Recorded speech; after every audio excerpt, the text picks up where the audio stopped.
Yoshlarga qanaqa maslahatingiz bor? Hayot bir marta beriladi. Yoshliga. Meni buvam shunday so'zlar aytaydi. Yoshlikning qadriga yetmagan qarilikning gashtini ko'rmaydi dedigisi.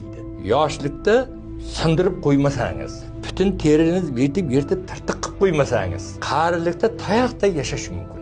Qaysi teri yirtilgan bo'lsa, shu yerdan xuddi ochiq qolgan eshikday sovuq kiradi.